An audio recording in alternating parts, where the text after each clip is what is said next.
Quantum mechanics has never been wrong. In 100 years of testing against atoms, against light, against molecules large enough to cast a shadow, every prediction has held. It is the most successful theory in the history of human thought. And at its center, there is a hole, and the hole has the shape of someone looking. This is not a flaw in the engineering. The theory works all day, everywhere, without pause. It runs the transistors in every phone and the lasers in every fiber-optic cable beneath every ocean. It explains why the sun burns, why chemistry holds together, why the screen that may have been turned off a few minutes ago was able to glow at all. The small standby light on a sleeping machine somewhere in the dark of this room. That is quantum mechanics working. The theory has been confirmed to 11 decimal places and has not blinked. No theory has ever been tested harder. No theory has ever passed so completely. And yet the physicists who use it every day do not agree on what it says about the world. Not on the details. On the world. After a century, there is no consensus on what the theory's central object, the wave function, actually is. No consensus on what happens during the most ordinary event in all of science. A measurement. The disagreement is not at the edges of the subject. It is at the foundation. It has been there since the beginning, and it has not moved. The problem can be stated simply. It should be, because its simplicity is what makes it strange. The theory contains two rules. The two rules do not fit together. The first rule governs a quantum system when nothing is checking on it. Left alone, the system does not choose. An electron approaching two open slits does not go through one or the other. It takes both paths at once in a state the mathematics calls superposition, a precise, structured combination of every possibility the situation allows. This is not ignorance about which path was taken. The possibilities interfere with one another, like ripples crossing on the surface of still water, and the interference is measurable, and it is there. The first rule, the Schrödinger equation, describes how this superposition moves through time, smoothly, predictably, without surprise. Nothing in the first rule ever collapses. Nothing in the first rule ever decides. The mathematics, left to itself, never chooses. The second rule governs what happens when someone checks. Look for the electron, and it is always in one place, one slit, one spot on the screen, one outcome, selected from the many, with probabilities the theory predicts flawlessly, and through a mechanism the theory does not describe at all. Between the smooth flowing of every possibility and the abrupt arrival of a single fact, something happens. The theory calls it measurement. The theory does not say what a measurement is. It never has. This is not a gap waiting to be filled. It is the gap. It has been there since 1926. The greatest minds in physics have lived inside it for a century without closing it. The theory works perfectly. The theory does not explain itself. Both of those sentences are true at the same time, and the tension between them is the deepest unresolved problem in all of science. And the strangeness does not stay small. Superposition was supposed to belong to the microscopic, a fragility of electrons and photons too delicate for the visible world. It is not. In Vienna, in 2019, molecules of more than 2,000 atoms, objects heavy enough to be called material in any ordinary sense, were sent through an interferometer and behaved as waves, each one interfering with itself, each one in many places on the way to being in one. The boundary between the quantum world and the everyday world has been pushed and pushed. It has never been found. Werner Heisenberg, one of the men who built the theory, saw the difficulty early and gave it a name that has lasted: the cut. Somewhere between the quantum system and the final definite result, a line is crossed, a threshold where many possibilities collapse into one fact. And here is the detail that should make anyone pause. The cut can be drawn anywhere. Place it at the detector. The predictions come out correct. Place it at the photographic plate, or in the computer's memory, or at the optic nerve of the person reading the screen. Correct, correct, correct. The boundary moves, and nothing changes. A boundary that can be drawn anywhere may be a boundary that exists nowhere. The theory works perfectly on both sides of a line it cannot locate. There is a human feeling that lives near this question, and most people have felt it. The sense, in a quiet room, of being looked at. The way attention seems to carry weight. The way a gaze can be felt before it is seen. Physics makes no such claim. That should be said plainly. But the intuition marks the place where the question lives. The old suspicion that looking is not nothing. For 100 years, the equations have been circling that suspicion without resolving it. In 1932, the question received its most rigorous treatment from a man no one has ever accused of mysticism. John von Neumann, the Hungarian mathematician who would later design the logical architecture inside nearly every modern computer, wrote the mathematical foundations of quantum mechanics as a single austere treatise. And in its 6th chapter, he did something no one had done before. He traced the measurement all the way through, link by link, refusing to stop. A photon strikes an atom in the detector, but the detector is made of atoms, so it does not end the superposition. It joins it.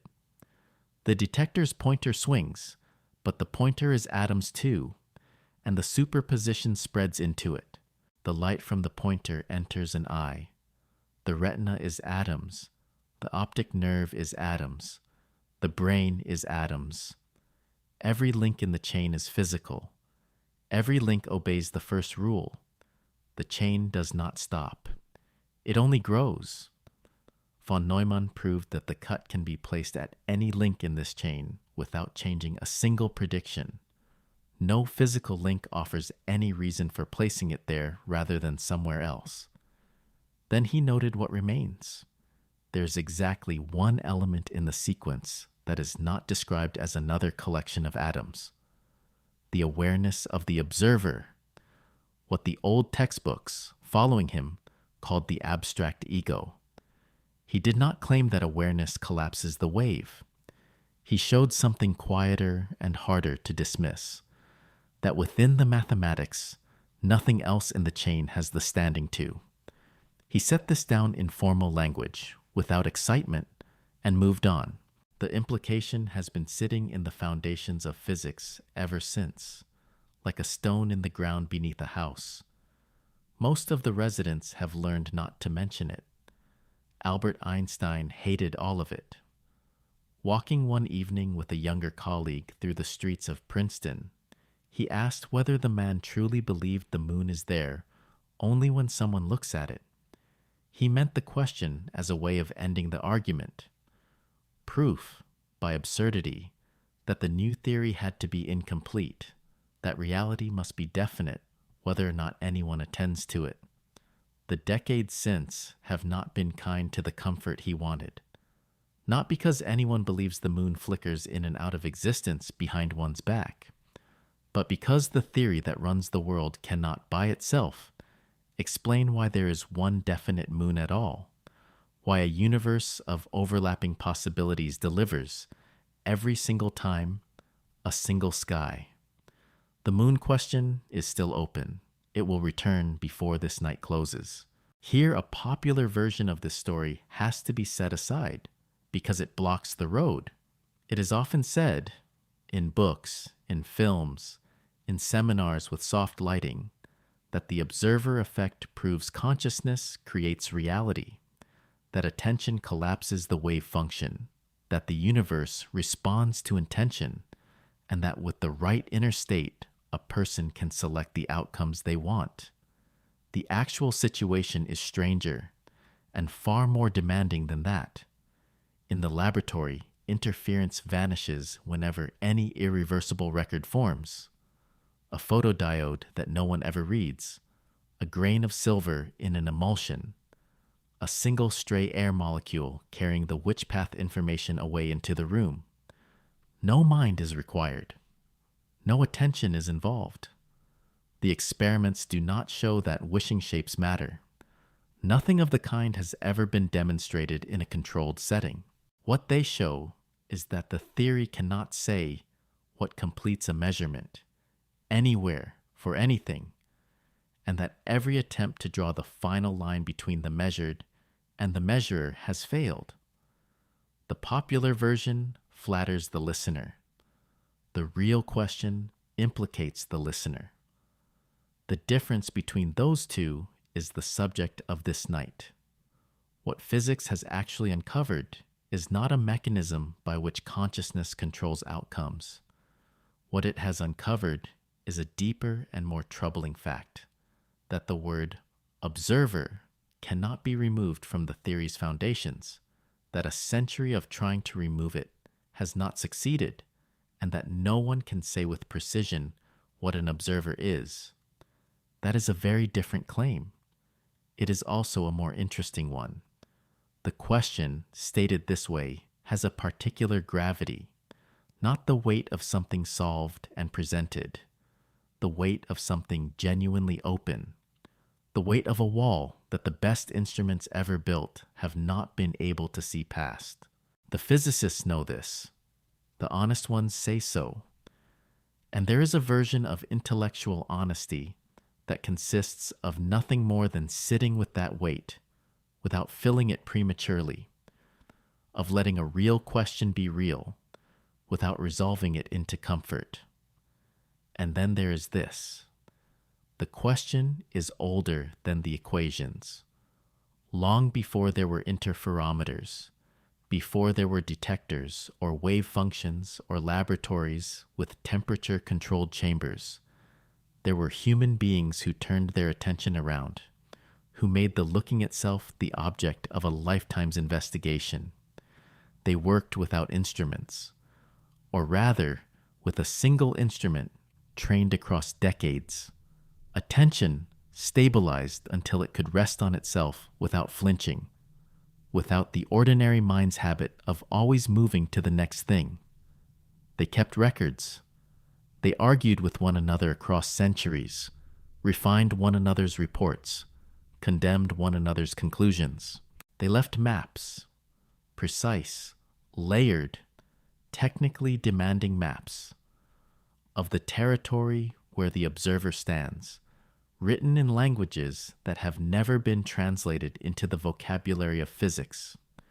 Those maps are almost entirely unread by the people now approaching that same territory from the other side. What follows tonight will carry the crossing all the way to the border and then past it. But not yet. The old maps can wait.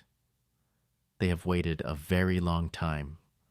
For now, it is enough to say this. When physics arrived, in its own century and by its own methods, at the problem of the observer, it arrived at a border that had already been surveyed, from the other side, facing the other way. The story begins far from that border. It begins in Berlin, in the last weeks of the year 1900, with a cautious and conservative physicist who wanted nothing less than a revolution, who introduced the quantum into the world as, in his own later words, an act of desperation. He spent the rest of his long life troubled by what he had opened. The door did not close behind him. It has not closed yet. His name was Max Planck, and he was the last person in Berlin who wanted to break physics. In December of 1900, Planck was 52 years old, a conservative German professor who had spent his career defending the classical picture of the world. Continuous, well-behaved, deterministic. The question he was working on was narrow and technical. Why did heated objects radiate light the way they did? The measurements were clear. The existing theory was wrong. Not slightly wrong. Catastrophically wrong. It predicted that any heated body should radiate infinite amounts of energy at short wavelengths, which objects plainly did not do. The result had a dry name: the ultraviolet catastrophe. The name was more dramatic than the people working on it. Planck tried every conventional approach. None of them worked, and so, in a move he later described in a letter as an act of desperation, he introduced a fiction: the assumption that thermal radiation could only be emitted and absorbed in discrete, indivisible packets, chunks of a fixed size, proportional to the frequency of the light. He called them quanta. The mathematics worked instantly. He presented the result to the German Physical Society on December 14, 1900. He assumed the quanta were a mathematical trick, not a physical reality. He was wrong about that. He spent the next decade trying to undo what he had done, trying to derive his formula from classical grounds, trying to avoid the conclusion that the packets were real. He could not. The quantum was real. The history of science contains few more reluctant revolutionaries. What Planck had introduced, without intending to, was a feature of the world that classical physics had no room for: discontinuity at the base level, not a smooth, continuous flow of cause and effect, but something that jumps, that changes in steps, that cannot be anywhere between the steps. The implications of this were not visible in 1900. They would take 3 decades and a generation of extraordinary minds to fully emerge. But the door was open. There is something about this beginning that is easy to miss in popular accounts. Planck was not a mystic. He was not a spiritualist. He was a conservative Prussian professor who defended classical physics until the mathematics would not let him. And yet, at the end of his long life, in a 1931 newspaper interview, when he was 73 years old and had lived with the quantum for 3 decades, he said something that no science journalist has ever quoted widely. He said that he regarded consciousness as fundamental and matter as derivative from consciousness, that science cannot proceed without the assumption that consciousness exists, and that this assumption precedes any investigation of matter. Not the remark of a New Age visionary. The remark of the man who discovered the quantum, stated quietly in old age after a lifetime with the subject. Both facts belong to the record. The years that followed Planck's discovery moved quickly. Albert Einstein, in 1905, showed that light itself came in quanta: photons, discrete bundles of electromagnetic radiation, not a wave in the classical sense. Niels Bohr, in 1913, applied the quantum hypothesis to the structure of the atom and produced a model that explained the colors emitted by hydrogen with startling precision. It was crude in structure and exact in prediction, a sign that something genuinely new was being found. By the early 1920s, the patchwork was unmistakable. Physics was constructing something, piece by piece, without yet knowing what it was building toward. And then came the double slit. The double slit experiment was not invented in the 20th century. Thomas Young had performed a version of it with light in 1801, demonstrating that light behaves as a wave by showing the characteristic interference pattern that waves produce when 2 of them cross. But the quantum version, performed with particles rather than light, became the experiment that all of physics has been unable to look away from. Richard Feynman, who taught generations of physicists at Caltech, called it the heart of quantum mechanics. He said it contained the only real mystery. The setup is simple: a wall with two openings, a detector screen on the far side, a source that fires one particle at a time, one electron, aimed at the wall with no instruction about which slit to take. And the result, accumulated across thousands of individual arrivals, an interference pattern, not two bright bands, as one would expect from a stream of marbles going through two holes, a sequence of light and dark stripes, a pattern that requires waves, waves whose amplitudes add in some places and cancel in others, to produce a single electron going through the apparatus alone contributes to a wave interference pattern. Where is the wave? The particle is one. The interference is the signature of many possible paths superposing. In 1989, a team at Hitachi led by the physicist Akira Tonomura filmed this as it happened. Electrons were fired one by one. Each electron arrived as a single dot, a discrete event, a definite location. The dots accumulated, first scattered, apparently random. Then slowly, the pattern emerged. It built up from individual arrivals, the way rain slowly reveals a shape on pavement, one drop at a time, until the whole picture is there. Every individual electron arrived as a particle. Their combined arrivals formed a wave pattern. The footage still exists and can be watched in a few minutes. It does not become less strange on the second viewing, or the 20th. The interference is there. The wave is real. The electron that produces it is alone. What is actually happening? The electron, in the absence of any record of which path it took, must be described as taking both paths at once, as being in a superposition of the two trajectories, each with its own amplitude and phase, the two interfering as they meet at the screen. This is not a limitation of the detector. It is not ignorance about a hidden path. If even a single photon is used to detect which slit the electron passed through, if any physical record of the path is made anywhere in the apparatus, whether or not anyone reads it, the interference pattern vanishes, not weakens, vanishes. The which path information, introduced into the world, destroys the superposition. This is the central experimental fact. Everything else in the theory is the attempt to understand it. The attempt began in earnest in the mid-1920s, when two approaches to the quantum mechanics emerged simultaneously.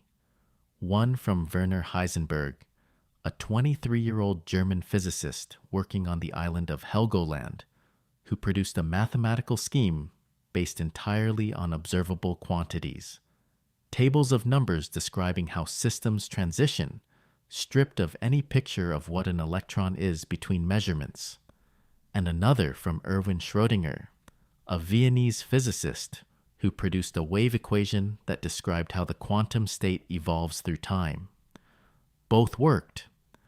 Paul Dirac, who would later become one of the architects of quantum field theory, showed in 1926 that the two formulations were mathematically equivalent, different representations of the same underlying structure. The wave equation became standard. The wave function it produced became the central object of quantum mechanics, and the question of what the wave function actually represents became the central dispute that has not been resolved since. It was Niels Bohr, working with Heisenberg in Copenhagen, who proposed the first answer, or rather, the first deliberate refusal to answer. What became known as the Copenhagen interpretation was not, in Bohr's hands, the doctrine that observation creates reality. The popular version of this story is wrong, and the distortion matters. Bohr was a deeply careful philosopher. His position was that quantum mechanics is a theory of laboratory outcomes, a mathematical tool for predicting what will be found when a specific experimental arrangement is interrogated with a specific measuring device. The theory describes the relationship between the apparatus and the result. It does not describe what the quantum system is doing between measurements, because there is no unambiguous way to ask that question. The observer in Bohr's framework was not a conscious mind. It was a classical apparatus, a photographic plate, a detector, a registration device. Bohr never said consciousness collapses the wave function. His observer was a laboratory arrangement. The gap between that careful position and the popular version of it spans most of what has gone wrong in popular discussions of quantum mechanics ever since. Heisenberg contributed one further element that would shape the debate for a century. In 1927, he proved the uncertainty principle. The formal result that the position and momentum of a quantum system cannot both be precisely known at the same time. More precisely, one is measured. The less determinately, the other is defined.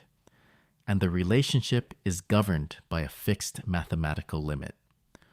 Crucially, this is not a limitation of measuring instruments. It is not about disturbance during measurement. It is a fundamental feature of the quantum description itself. Position and momentum are incompatible observables, and a state that is definite with respect to one is necessarily indefinite with respect to the other. The uncertainty is in the world, not in the laboratory. Heisenberg presented this at the Como Conference in 1927, alongside Bohr's complementarity. The principle that wave and particle descriptions of the same system are both necessary and mutually exclusive, each applying in contexts where the other does not. The framework was coherent. It was also, as Bohr's own students privately noted, deeply incomplete. It described what the theory would say. It refused to say what the world was like. Into this gap stepped the mathematician. John von Neumann, in his 1932 treatise on the mathematical foundations of quantum mechanics, did something the physicists had not done. He asked not what the theory was useful for, but what it actually entailed. He examined the measurement process with the same mathematical rigor he applied to everything else, and he produced a result that forced the issue. Von Neumann distinguished two processes. The first, process 2, as he labeled it, was the smooth, deterministic evolution of the quantum state, according to the Schrödinger equation. Given a wave function at one moment, process 2 tells us the wave function at any later moment, continuous, linear, reversible. The second, process 1, was what happened during a measurement, the sudden, discontinuous collapse of the superposition to a single outcome, with probabilities given by the Born rule. These two processes are formally incompatible. They cannot both be fundamental rules of the same theory. One describes a world of smooth flow. The other describes a world of sudden jumps. The standard textbook quietly deploys both, without explaining how they coexist. Von Neumann made the tension rigorous, and then he traced the chain. A quantum system interacts with a measuring apparatus, but the apparatus is itself a quantum system, subject to process 2, and the interaction entangles the apparatus with the system being measured, extending the superposition rather than ending it. The pointer of the measuring instrument enters a superposition of all the states it could read. The light reflected from the pointer enters a superposition. The retina that absorbs that light, the neurons that process the signal, the brain that integrates it, all of them are physical systems, all of them subject to process 2, and all of them become entangled with the original superposition as each link is added. The chain grows. Nothing in it triggers process 1. The collapse has no physical home. Von Neumann proved that the cut can be placed at any point in this chain without changing any prediction, and that no physical criterion determines where it should be placed. Every link is as good as every other. And then he noted, with the same flat precision he applied to everything else, that there is one element of the observation sequence that cannot be described as another physical system: the awareness of the observer, the final subjective registration, what he called, using a term he chose with visible care, the abstract ego. He did not claim that consciousness causes collapse. He showed that, within the mathematics, consciousness is the only element in the chain that stands outside the expanding superposition. Everything else is entangled. The awareness that registers the result is not described as a physical system by the theory. Therefore, it is the only candidate remaining. He placed this conclusion in the treatise without emphasis and proceeded. The implication has not been resolved since. In 1939, two physicists in Paris took the next step. Fritz London, who had by then solved the puzzle of superfluid helium, demonstrating that quantum mechanical effects can extend across macroscopic distances, and Edmund Bauer published a slim monograph titled simply La théorie de l'observation en mécanique quantique. It is one of the most important documents in the history of the Foundation's debate, and almost no general account of quantum mechanics mentions it. London and Bauer read von Neumann carefully and took his chain to its explicit conclusion. Collapse occurs, they argued, because the observer possesses a faculty of introspection, the ability to reflect on their own state and arrive at a definite result, not because of any physical property of the brain, because of the reflexivity of consciousness, the fact that awareness can take itself as its own object. The chain terminates not at any physical boundary, but at this act of self-reference. The monograph was published in French in a small academic series the year the Second World War began. It was largely forgotten. The question it raised was not. 2 decades later, a Hungarian physicist named Eugene Wigner, who had won a share of the Nobel Prize in 1963 for his work on symmetry principles in particle physics, took London and Bauer's framework and built from it the most famous thought experiment in the Foundation's debate.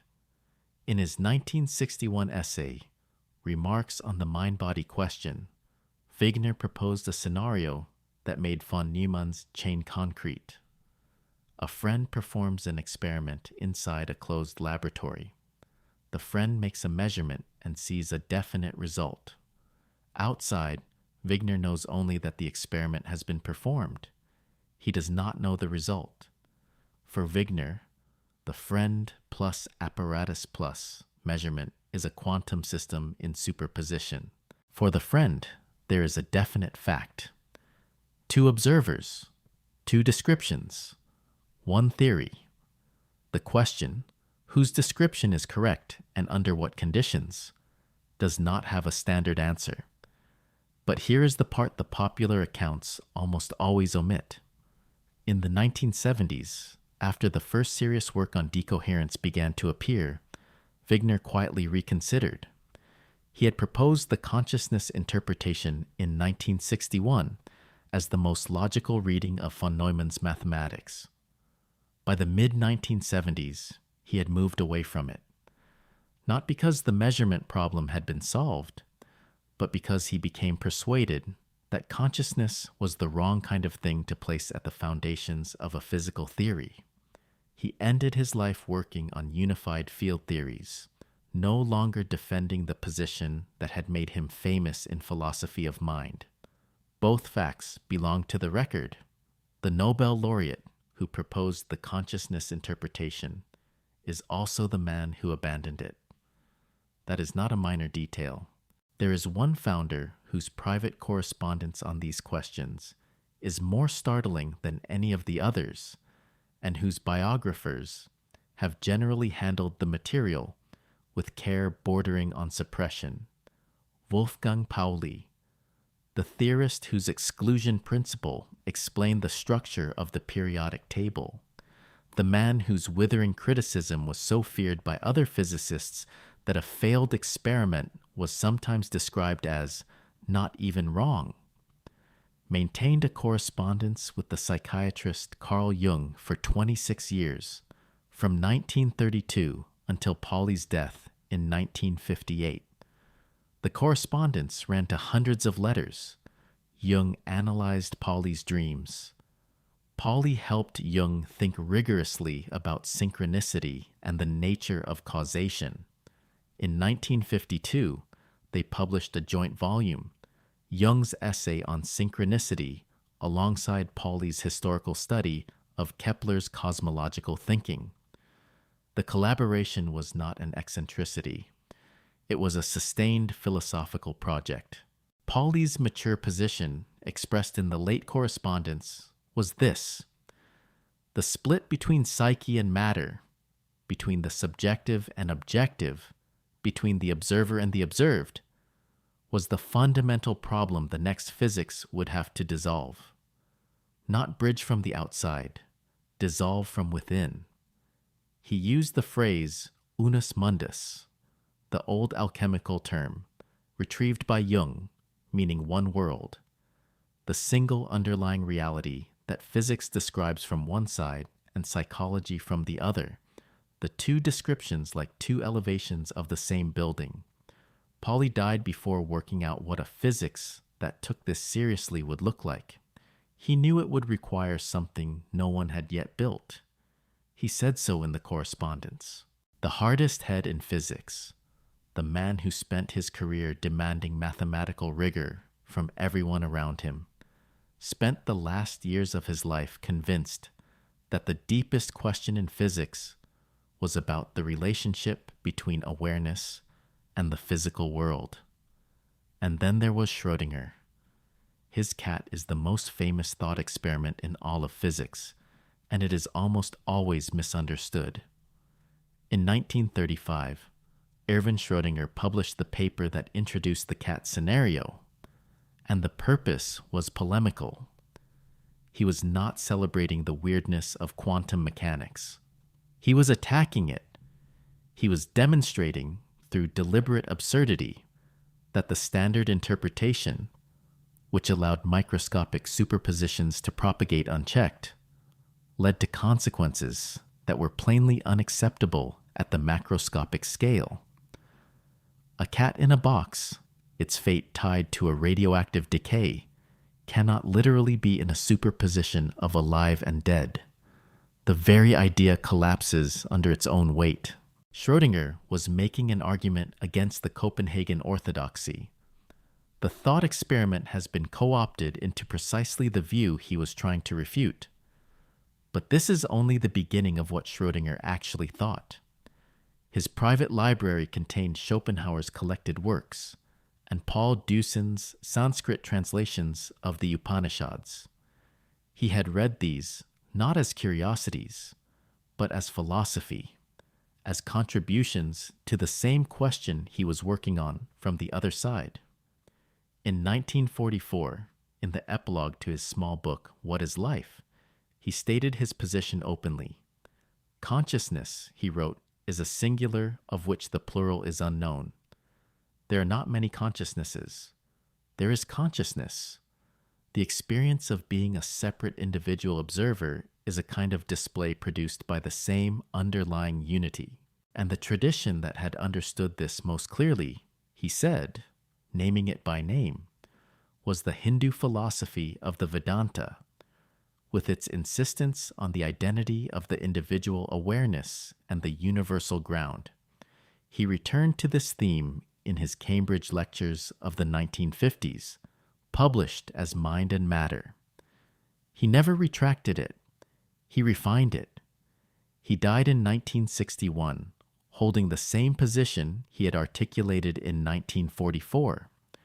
The observer problem and the Eastern insight about the nature of the self were pointing at the same structure. The tradition will be examined before this night is over. For now, it is enough to note that the man who wrote the Schrödinger equation, the fundamental equation of quantum mechanics, spent his last decades saying the question it raised had already been approached by a very different method, a very long time ago. By the 1950s, something strange had happened to the Foundation's debate. It closed, not because the questions were answered, because asking them became professionally dangerous. The phrase, "shut up and calculate," was coined long after the era it described, by the Cornell physicist David Mermin, who used it ruefully in a 1989 essay, noting that it captured an attitude that had dominated physics for 3 decades without ever being formally declared. The calculation worked. The predictions confirmed.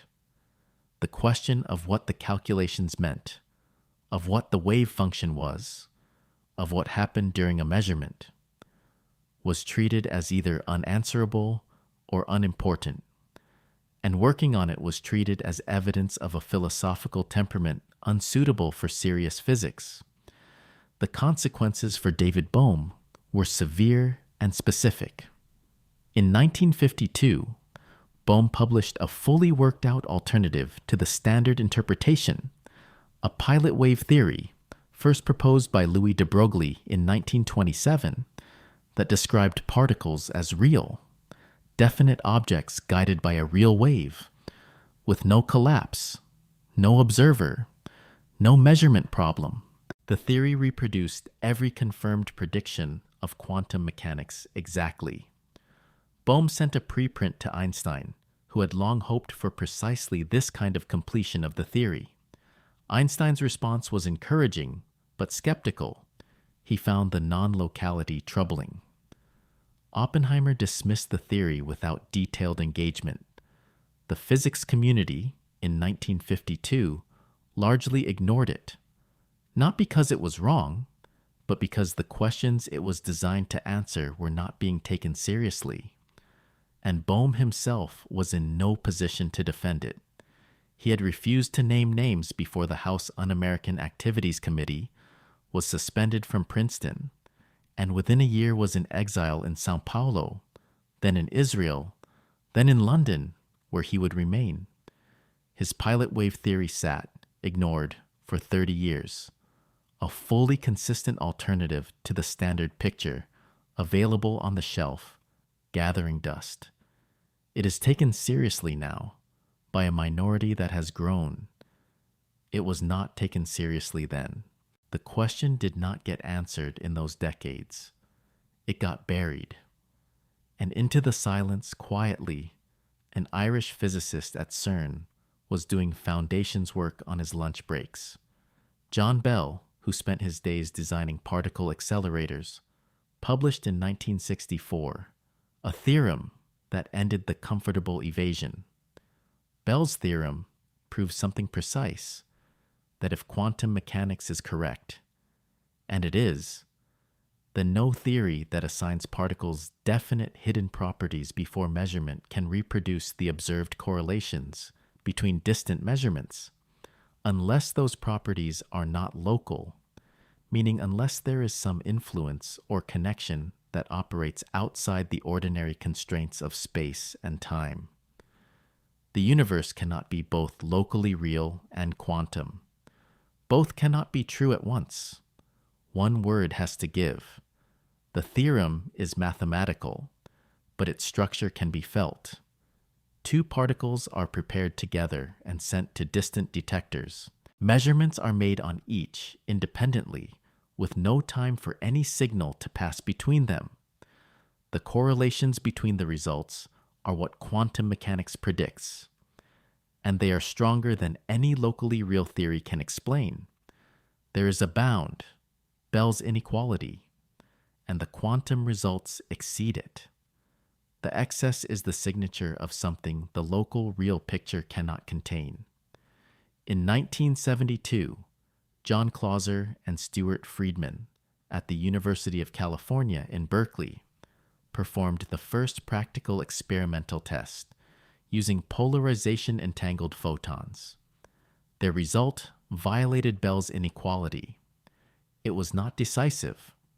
The experiment contained loopholes, technical imperfections that a committed defender of local realism could invoke. In 1982, Alain Aspect at the Institut d'Optique in Orsay, France, closed the most important loophole, demonstrating that the photon settings could be switched during the experiment after the photons had left the source, eliminating any possibility of communication between the particles and the detectors. The inequality was violated again. Then, in 2015, 3 simultaneous experiments, one in Delft, one in Vienna, one at the National Institute of Standards and Technology in Boulder, Colorado, closed all remaining significant loopholes at once. The results were unambiguous. John Clauser, Alain Aspect, and Anton Zeilinger received the Nobel Prize in Physics in 2022 for this work. The world is not locally real. The experiments say so, not an interpretation, a measured fact. The implication takes a moment to settle. Local realism was the intuitive picture. Particles have definite properties before measurement, and distant particles cannot instantaneously affect each other. Bell's theorem and the experiments that confirmed it prove this picture is wrong. Either the properties are not definite before measurement, meaning reality does not have a fixed character until something forces a choice, or the distant measurements do influence each other in ways that exceed the speed of light. Both options disturb the familiar picture. The experiments do not tell us which of the two alternatives is true. They tell us the comfortable middle ground no longer exists. And then there is decoherence, the explanation that almost works, and whose almost is the most important word in it. The German physicist Heinz-Dieter Zeh proposed the theory in 1970 in a paper that the mainstream journals declined to publish. His idea was this: quantum superpositions do not need to be physically collapsed by an observer. They become effectively classical because the quantum system interacts continuously with its environment, with the air molecules, the photons, the background radiation that surrounds any macroscopic object. Each interaction entangles the system with the environment, and the environmental degrees of freedom are so numerous and so rapidly moving that any interference between different parts of the superposition is washed out. Not destroyed, but rendered unobservable, dispersed into the enormously complex quantum state of the surroundings. The world looks classical, not because collapse happens, but because the quantum coherences leak away into an environment too complex to track. Wojciech Zurek at Los Alamos in the 1980s developed the framework further, showing which states are robust to decoherence, which are selected as stable by environmental interaction, becoming what he called pointer states. The mechanism was real. It was confirmable. It explained a great deal. What it does not explain is the choice. Decoherence explains why the interference terms become unobservable. It does not explain why, when a measurement is made, one outcome occurs rather than another. It narrows the menu to the set of stable pointer states, those that survive environmental interaction, but it does not select from the menu. The superposition, in the Everett sense, is still there in the full quantum state of system plus environment. It is simply impossible to access. The appearance of a single outcome is explained. The occurrence of this outcome, the specific, definite, unrepeatable event of this measurement producing this result, is not. The measurement problem was not solved by decoherence. It was relocated. The The hole in the theory is now better lit than it was before. It is still there. It has been there since 1926. And the precision with which it has been described, the century of effort that has gone into locating it exactly, has produced something that the history of science does not often produce. A question that is both perfectly well posed and entirely unanswered. What is a measurement? What determines which outcome occurs? What is the observer? The theory works. The theory does not say. Both of those sentences remain true. The foundation is deep, and it is cracked, and the crack runs all the way down. The foundation holds. That should be said first, because what follows is not a challenge to it. The mathematics works. The experiments confirm. The predictions come out correct to 11 decimal places, and have not once failed. None of what comes next disturbs any of that. What it disturbs is the story told about what the mathematics means. Because there is one thing the foundation has not done in a century of effort, with the best minds in physics, with every instrument available. One thing has not been done. Nobody has explained what happens during a measurement. Not approximately. Not in outline. At all. The theory produces probabilities. It produces the right probabilities. It does not say why any particular outcome occurs. It does not say what a measurement is. The standard story ends at the wall, and the wall is the beginning. In 1994, a young Australian philosopher named David Chalmers stood before an audience of scientists and philosophers at the University of Arizona in Tucson and named something that had been avoided for decades.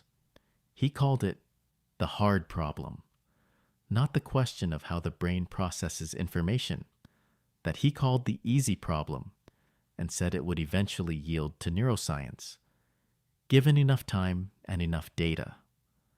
The hard problem was something else. It was the question of why any physical processing is accompanied by experience at all. Why there is something it is like to be a brain doing what a brain does. Why the lights are on. The brain processes visual information. It recognizes edges and colors and movement. All of that is, in principle, a computational problem. But it is accompanied by the experience of seeing, the felt quality of red, the particular way blue feels, the sensation of depth when looking across a room. Why? Not how the signals are processed.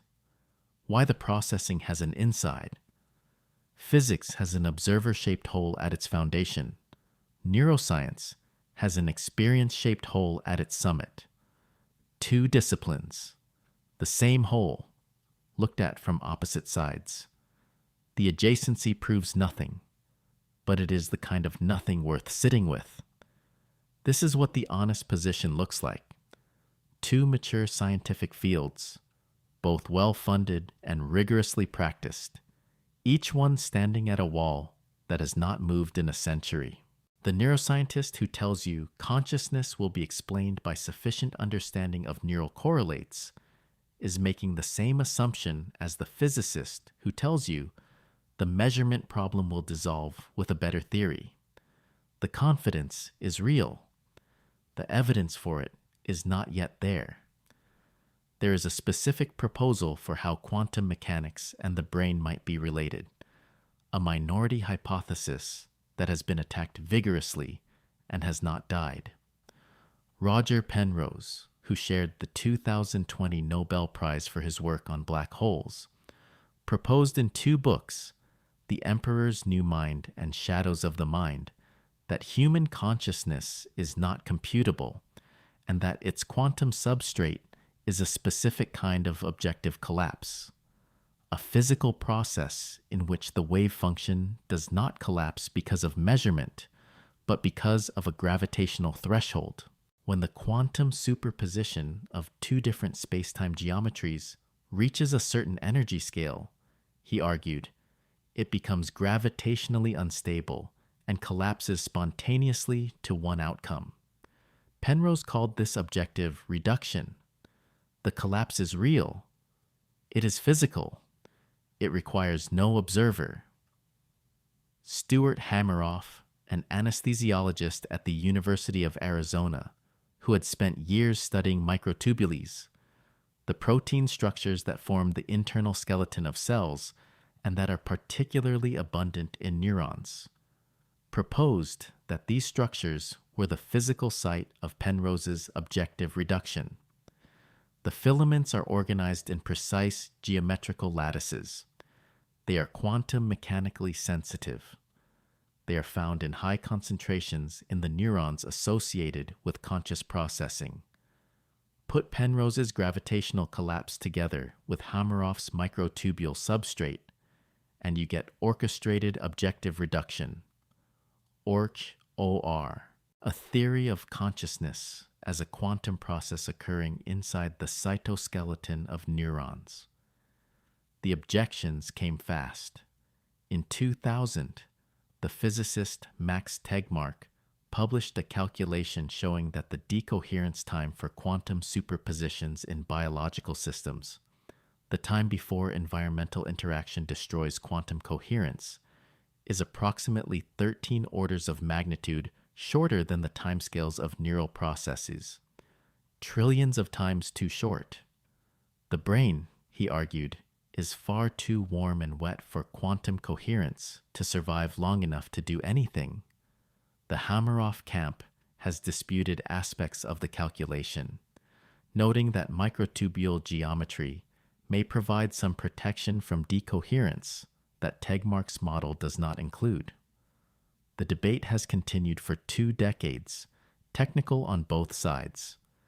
And then, in 2024, a research team published results from an anesthetic experiment in rats, a drug that stabilizes microtubules, preventing their normal disassembly, measurably delayed the onset of anesthetic unconsciousness, not by a large amount, but measurably, reproducibly in the predicted direction.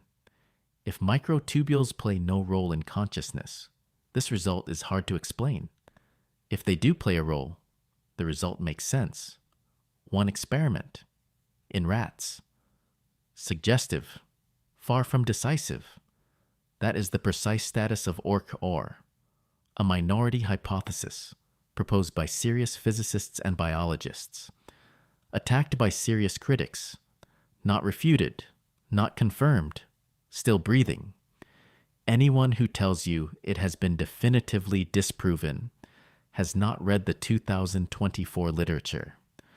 Anyone who tells you it has been confirmed does not understand what confirmation requires.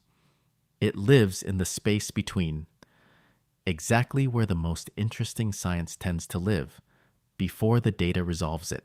And there is another thread, quieter than OR, but in some ways more compelling, because it bears on whether biology, not just brains specifically, has any relationship to quantum mechanics at all.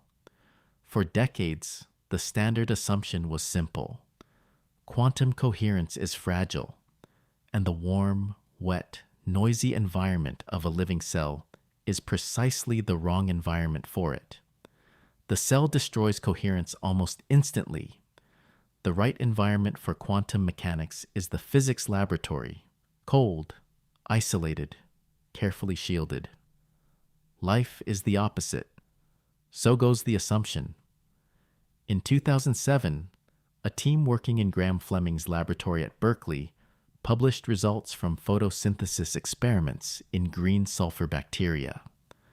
They found evidence of quantum coherence in the protein complex that transfers electronic excitation from the antenna to the reaction center, the step in photosynthesis where absorbed light is converted into usable chemical potential.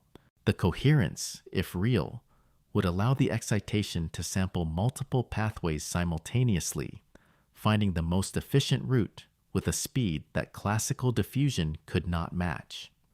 The paper was widely celebrated as evidence that quantum mechanics played a functional role in living systems. The sequel has been less widely reported. By 2020, more careful reanalysis had attributed much of the original signal to vibrational coherence, movement of the protein's physical structure, rather than electronic coherence. The quantum story shrank. It did not disappear. The current consensus is that some degree of quantum behavior may still be involved, but the original claims were stronger than the data warranted. And yet the harder case, less glamorous and more robust, stands on its own. In 1978, the German biophysicist Klaus Schulten proposed that migratory birds navigate using a quantum compass, a system based on radical pairs, molecules with unpaired electron spins that are quantum mechanically sensitive to magnetic fields. The mechanism predicts that birds should be able to detect the angle of the Earth's magnetic field through a quantum process in their eyes. Decades of subsequent work have produced in vitro evidence that the cryptochrome protein in the robin's retina responds to magnetic fields in exactly the way the radical pair mechanism predicts. The robins navigate. The quantum chemistry appears to be involved. The body is not too warm and wet for quantum effects. That is settled. What is not settled is whether the brain, specifically, uses quantum coherence in any computationally relevant way. Those are two different questions, and conflating them has generated more confusion than clarity. The atmosphere around this entire area of research was changed in ways that have not fully been absorbed by a result published in 2018. Two theorists, Daniela Frauschiger and Renato Renner, devised a thought experiment that extended Wigner's friend scenario into a more complex arrangement and proved that under three assumptions, that quantum theory applies universally, that agents can reason correctly about quantum mechanics, and that measurement results are absolute and objective. The theory produces a logical contradiction. An observer can derive a definite result from quantum mechanics. Another observer, at a larger scale, can use quantum mechanics to show that the first observer's result never happened. Both are following the rules. Both are correct. Both cannot be correct. The three assumptions individually seem modest. Together, they are incompatible. Something has to give. Either quantum mechanics is not universal. It breaks down at some scale that includes conscious observers. Or rational agents cannot always use quantum mechanics correctly to make predictions about each other. Or measurement results are not absolute. Facts are only facts relative to the observer who records them, and there is no single set of books the universe keeps. In 2019, a team at Heriot-Watt University in Edinburgh implemented a 6-photon version of the Frauschiger-Renner scenario in the laboratory. Photons played the role of observers. The experiment confirmed the predicted violations. In 2020, a group in Brisbane produced a tighter no-go theorem, showing that the result was robust even under certain modifications of the original assumptions. The honest annotation is essential here because it matters. The observers in these experiments were photons, not minds, not conscious agents. What counts as an observer, a photon, a brain, a measurement device, is precisely the unsettled question. The experiments do not resolve the meaning of observer. They force the question into sharper focus. Whatever an observer is, the result of an observation may not be a fact for everyone. The universe, it seems, may not be keeping one consistent set of records. What is this? There is a feeling that settles in the room. Not a dramatic one, but a quiet one, when the scope of the open question becomes fully apparent. The physicist who has spent decades on this knows it. It is the feeling of standing in front of something that will not be made smaller by continued looking. The question about the observer is not an embarrassing oversight waiting to be corrected. It is the foundation of the theory, and it has been open for 100 years. You have probably had a version of this feeling yourself. The moment of looking at something familiar until it becomes strange again, until the ordinary face of a word or a room loses its certainty and reveals that you have been assuming something you have never actually examined. What is left when that assuming stops is exactly what the theory has been pointing at. The interpretation gallery runs long, and it helps to walk it calmly rather than argue it. Hugh Everett, a graduate student at Princeton, proposed in 1957 that process 1, the collapse, does not happen. The wave function never jumps. It always obeys process 2, the smooth Schrödinger evolution. What looks like a collapse is the observer becoming entangled with the system. The observer and the measurement device and the environment all entering a superposition, each branch of which contains an observer who sees a different definite result. Every outcome occurs.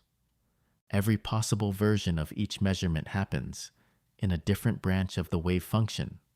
Everett submitted the thesis, received his PhD, and left physics for the Department of Defense. Nobody listened.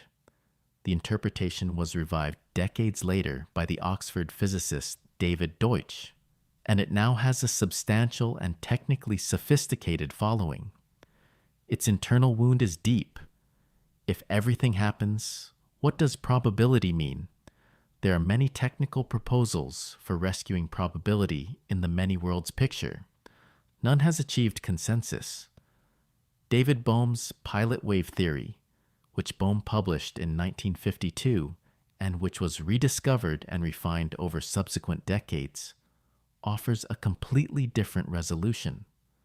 Particles are always real and always in definite positions.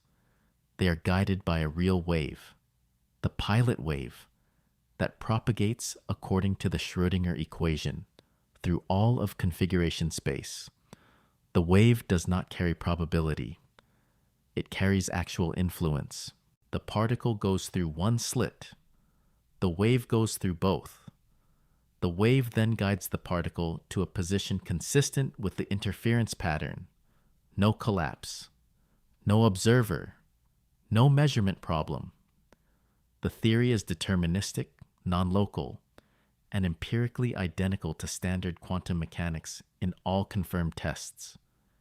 It has a minority following. It is taken seriously by a small number of physicists and ignored by a larger number. The mainstream's usual objection is that it seems contrived. The minority's usual response is that contrivance is not falsification. Then there is the family that actually changes the predictions. Giancarlo Ghirardi, Alberto Rimini, and Tullio Weber, working in Trieste in 1986, proposed that the Schrödinger equation is not quite exact, that superpositions of individual particles are almost perfectly stable, but that there is a very slow, spontaneous, random process that hits each particle with a tiny probability per unit time and collapses its wave function to a definite location. The rate is so slow for a single particle that it is undetectable, but for a macroscopic object containing 10 to the 23rd particles or more, the combined hit rate is fast enough to collapse any macroscopic superposition almost instantly. The cat is always either alive or dead, because the enormous number of particles in the cat ensures that the spontaneous collapse fires constantly. The GRW family of theories is unique among interpretations in that it makes predictions that differ from standard quantum mechanics, slightly at scales between the microscopic and macroscopic. Underground experiments using X-ray detectors shielded from cosmic radiation are currently constraining the GRW parameter space. The theory is not yet ruled out. It is being narrowed. And then there is cubism, the interpretation whose name is a compression of quantum Bayesianism, developed primarily by Christopher Fuchs, a physicist who has worked at MIT and the Perimeter Institute. Cubism holds that the wave function is not a description of the world. It is a description of an agent's beliefs, specifically their degree of expectation about the outcomes of future measurements. The Born rule, which gives the probabilities, is not a law of nature. It is a normative principle, a rule for how a rational agent should update their expectations after making a measurement. Measurement in cubism is not a passive recording of a pre-existing fact. It is an action, something the agent does to the world, which results in an experience for the agent. The world responds. The agent updates. The response is not determined by the wave function alone. It emerges from the interaction between the agent and the world. This sounds, to the physicist habituated to objective descriptions, deeply uncomfortable. Fuchs is aware of this. He has said explicitly that cubism requires taking seriously the idea that physics is about experience, about what happens to agents who interact with the world, rather than about the structure of a world existing independently of all agents. This is not manifestation. The agent does not choose the outcome by wishing. The outcome emerges from the interaction. But the interaction is real on both sides, and the agent is not a passive detector. Cubism is a fully consistent interpretation. No confirmed experiment distinguishes it from the standard picture. It solves the measurement problem by dissolving it, by refusing to treat the wave function as a thing in the world that needs to be collapsed. All of these interpretations reproduce every confirmed prediction of quantum mechanics. None of them has been ruled out. None has achieved consensus among working physicists. The deepest theory in science is empirically tied with itself. The mathematics does not resolve it. The experiments do not resolve it. The question of what quantum mechanics means, of what the world is actually doing when the mathematics describes it, remains open. Now there is one popular reading of this situation that should be put to rest quietly and precisely, because it has circulated widely enough to have become a background assumption for many people who encounter this subject. The Princeton Engineering Anomalies Research Laboratory, PEER as it was known, ran from 1979 until it closed in 2007, testing whether conscious intention could influence quantum random number generators. For nearly 30 years, the program collected data on whether a human mind, focusing on a specific output, could shift the statistical distribution of genuinely random quantum events. The raw data showed effects, small ones, that suggested a mind-over-matter influence. The program produced over 100 published papers, and then it closed. The effects, when subjected to more rigorous replication protocols in independent laboratories, shrank towards zero. They did not replicate. The honest summary of the PEER record is that no demonstrated replicable influence of conscious intention on quantum randomness has ever been established. The manifestation reading of quantum mechanics, the idea that intention steers outcomes, was tested directly and at length, and the data does not support it. The cheap version of quantum consciousness died in those results.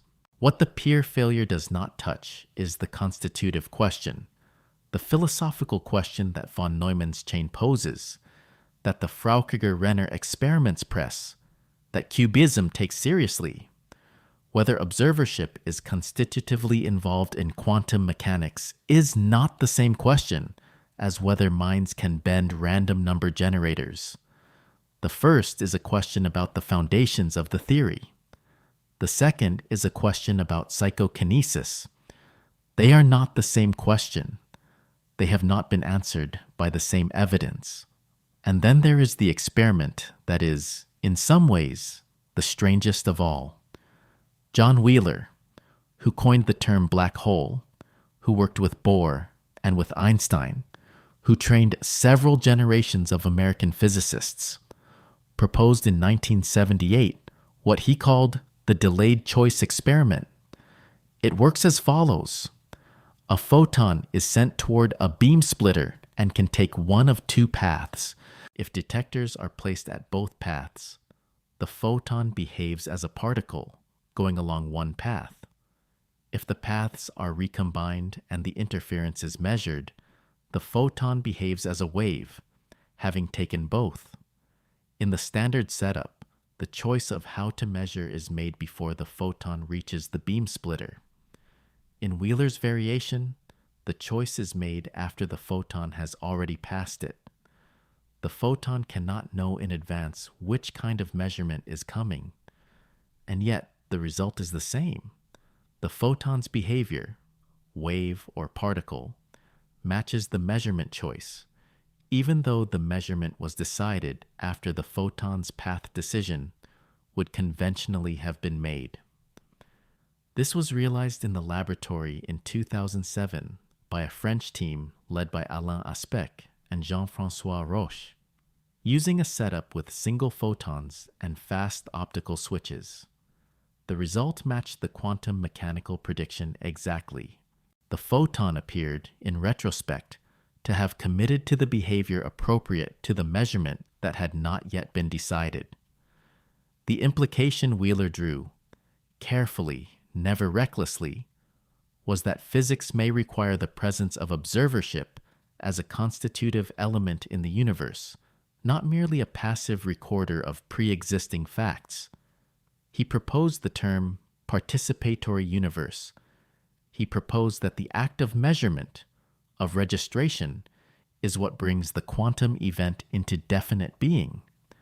And then, with a discipline rare among physicists who touch these questions, he insisted that a photographic plate participates as well as a mind. The observer, in his framework, is not consciousness. It is registration, the irreversible physical recording of an event. The participation is physical, not mental. That discipline is important. Wheeler was the most radical of the founders on the question of observership. He was also the most careful about not crossing into the consciousness shortcut. He held both positions simultaneously, for decades, without softening either. That combination, extreme radicalism about observership, extreme care about the consciousness interpretation, is the only intellectually honest position available on this subject. Anyone who is less radical than Wheeler about observership has not absorbed the Bell results and the delayed choice experiments. Anyone who is less careful than Wheeler about the consciousness interpretation is telling a story the data does not support. Where does this leave the picture? What is established? The world is not locally real. Superposition is a physical fact, verified at scales far beyond what classical physics can accommodate. Decoherence explains the appearance of a classical world. The measurement problem remains open after a century. What is genuinely open? Whether collapse is a physical event or a perspectival update. Whether observership is constitutive or incidental. Whether consciousness and quantum mechanics are related at any foundational level. What a quantum system is doing between measurements. What the data cannot resolve. The interpretation question. The experiments confirm quantum mechanics. They do not confirm any particular reading of what quantum mechanics means. This is the wall. It is real. It is not a temporary embarrassment before the next breakthrough. It is what the most successful theory in the history of science has, after a century, produced at its foundation, a structure that works perfectly and points, at its deepest level, at something it cannot describe. The instruments have carried the investigation as far as instruments can carry it. Physics has arrived, from the outside, at the edge of its own capacity to say what is happening. Something is happening.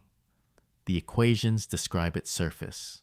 The depth, what a measurement is, what a world is, what an observer is still, precisely and genuinely and without apology, unknown.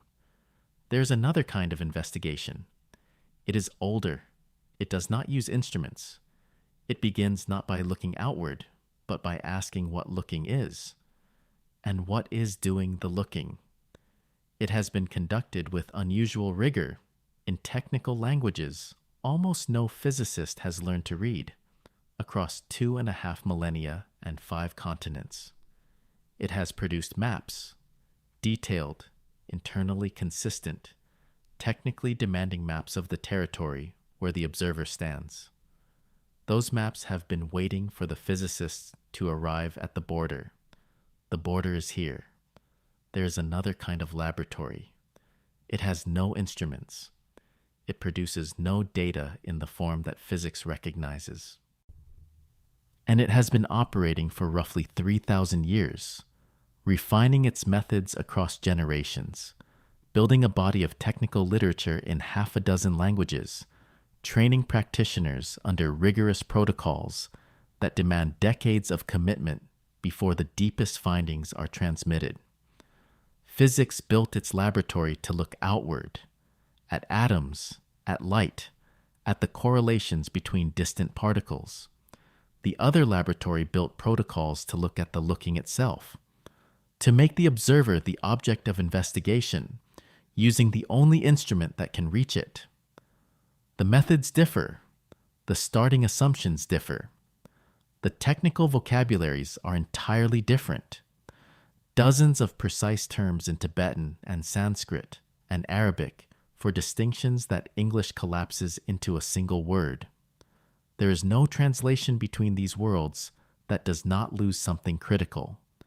That should be said at the beginning and held through everything that follows.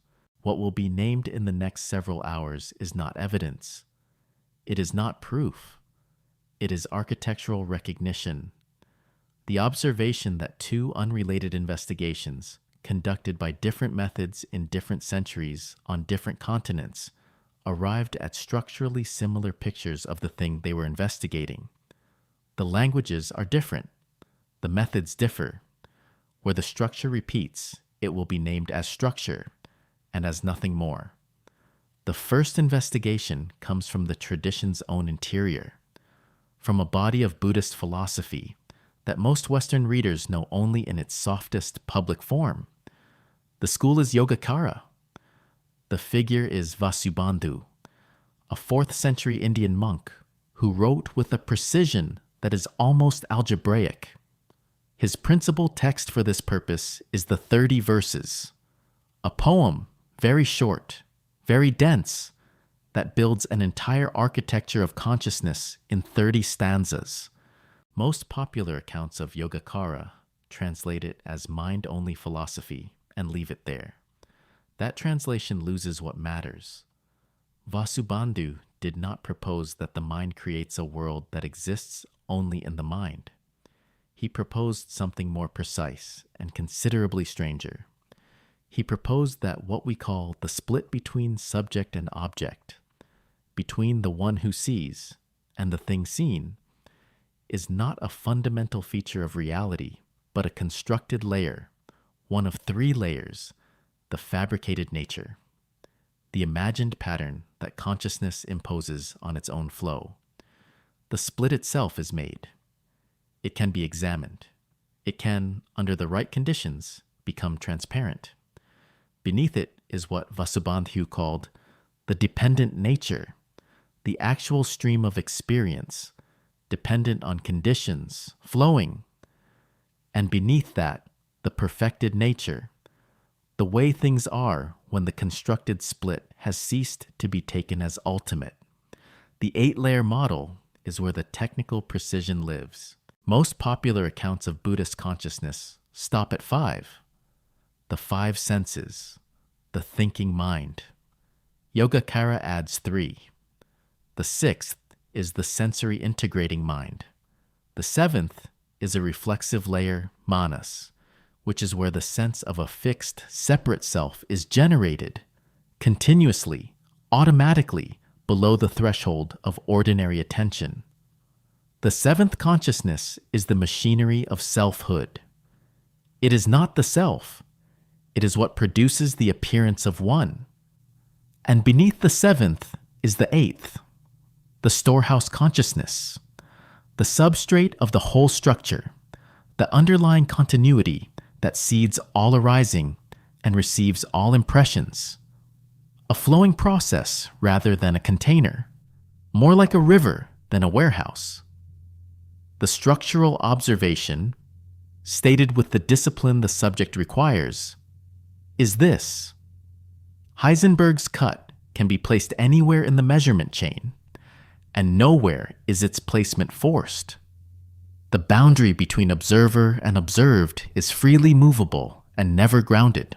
Vasubandhu examined the subject-object boundary from inside, using attention as the instrument across decades of practice, and filed the same report. The boundary is constructed. It is movable. Its placement is not determined by anything in the underlying flow. The language is different. The method differs. The report is structurally identical, and the correction delivered once and without emphasis. This is not the teaching that mind creates the world. Yogacara does not claim the physical world is a hallucination. It claims that the experienced object, the way an object appears to a subject, is not independent of the structure of consciousness doing the experiencing. That is a claim about experience, not a license for wishing. The popular version flatters. The actual teaching is more demanding. It asks not what you can attract, but what is doing the attracting, and whether it is as fixed and real as it appears to be. The structural parallel is precise. It is not proof of anything. The traditions were not doing slow quantum mechanics. The physicists were not doing fast Yogacara. What exists is a convergence of report. 2 investigations arriving by different routes at the same finding about a boundary that cannot be finally located. And now there's a second investigation, one that goes deeper into the territory than any popular account has taken it, because the operative content of this tradition does not live in its texts. The school is Dzogchen. The figure most relevant here is Longchenpa, a 14th century Tibetan master whose principal work is translated as the treasury of the basic space of phenomena. Longchenpa wrote with extraordinary precision about a distinction that virtually every popularizer of Tibetan Buddhism collapses. The collapse destroys the teaching. The distinction is between ordinary mind, in Tibetan, sems, and pure awareness, rigpa.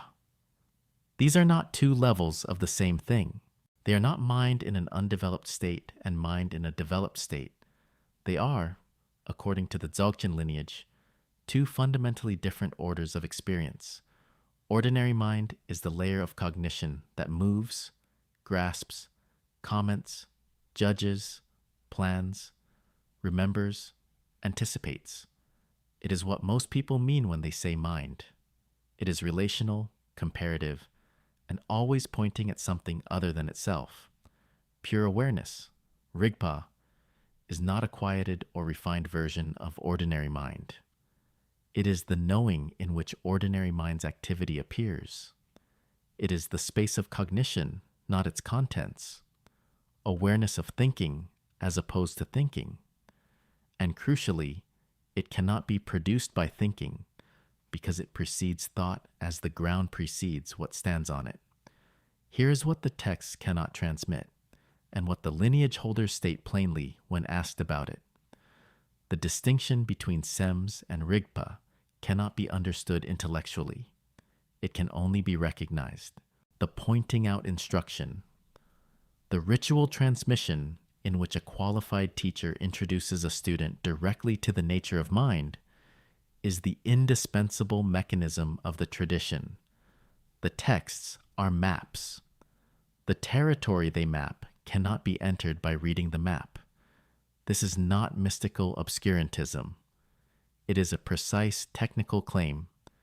Rigpa is not an object that can be described and then recognized by description. It is the subject that is doing the recognizing, and a subject cannot be made into an object of description without being falsified. The tradition has known this for over 1,000 years and has built its entire transmission structure around the consequence. The ground of Dzogchen, the primordially pure, spontaneously present basis, is what gives rise to the entire display of ordinary mind and its objects. It is empty of any fixed nature. It is not empty of cognizance. The term used is empty yet aware. Two words that most traditions treat as opposites, held together here as a single description. The structural observation, stated with care. In quantum field theory, the vacuum is not empty. It seethes with virtual particles, with fluctuations that cannot be measured directly, but whose effects are measurable. The Casimir effect, the Lamb shift, spontaneous emission. The vacuum is the most active thing in physics. It is the generative ground of all particle events. It is empty of particles, but not of the capacity to produce them. The Dzogchen ground is empty of inherent nature, but not of cognizance. Two descriptions of a fertile emptiness at the base of everything, from which all arising proceeds. The languages are completely different. The methods are incommensurable. The architectural shape repeats. The vacuum is not Rigpa. That should be stated directly and held. One is a quantum field. The other is a mode of awareness. They are not the same thing, described differently. What repeats is a single structural feature. The most fundamental level of the respective domain is generative, not inert, empty, not void, prior to all observable arising, not posterior to it. The shape recurs. That is all that is being said. It is enough. Now the third investigation. It comes from the tradition that is perhaps the least expected in this context, from medieval Christian mysticism, specifically from a figure whose work was dangerous enough that the Church condemned it posthumously. Meister Eckhart was a Dominican friar who preached in the Rhine Valley around the year 1300 in a German vernacular vivid enough to still be felt across 7 centuries. He's the most radical figure in the Western Christian tradition, and almost no popular account of him explains what made him radical. The popular version of Eckhart turns him into a gentle teacher of divine presence, inner stillness, the quiet discovery of God within. That version would not have been condemned by the Avignon papacy in 1329. What was condemned was something far more precise. Eckhart distinguished, with technical rigor, between God and the Godhead.